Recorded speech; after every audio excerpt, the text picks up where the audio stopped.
நீங்க எங்கேயாவது டிராவல் பண்ணிக்கிட்டு இருக்கும்போது உங்களுக்கு பயன்படக்கூடிய இந்த தமிழ் வார்த்தைகளை எப்படி ஹிந்தியில சொல்லலாம் அப்படிங்கிறத இந்த வீடியோல பார்க்கலாம். இந்த ரோடு எங்க போகுது அப்படிங்கிறத ஹிந்தியில கேட்கறதுக்கு இஸ் ரோடு கிதர் ஜாதி ஹே அப்படின்னு கேட்கணும். இஸ் ரோடு அப்படிங்கிறது இந்த சாலை, கிதர் ஜாதி ஹே அப்படிங்கிறது எங்கே போகிறது அப்படிங்கிறது மீனிங். ஒருவேளை உங்ககிட்ட இந்த கேள்வியை யாராவது வந்து கேட்குறாங்க அப்படின்னா நீங்கள் பதில் சொல்லணும்ல ஹிந்தியில். அது எப்படி சொல்லலாம் அப்படின்னா, இந்த சாலை கன்னியாகுமரி வரைக்கும் போகுது அப்படிங்கிறத இஸ் ரோடு கன்னியாகுமரி ஜாதி ஹே அப்படின்னு சொல்லணும். இங்கேருந்து கன்னியாகுமரி எவ்வளோ தூரம் அப்படிங்கிறத எப்படி ஹிந்தியில் கேட்கலாம் அப்படின்னா, இதர்சே கன்னியாகுமரி கித்னா தூர் ஹே அப்படின்னு கேட்கணும்.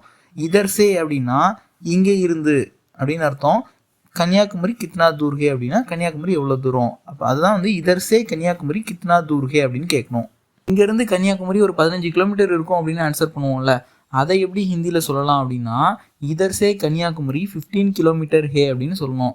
இதர்சே அப்படின்னா நான் ஏற்கனவே சொன்ன மாதிரி இதர்சே அப்படின்னா இங்கே இருந்து கன்னியாகுமரி 15 கிலோமீட்டர் ஹே அப்படின்னா கன்னியாகுமரி 15 கிலோமீட்டரில் இருக்குது அப்படின்னு சொல்லி அர்த்தம்.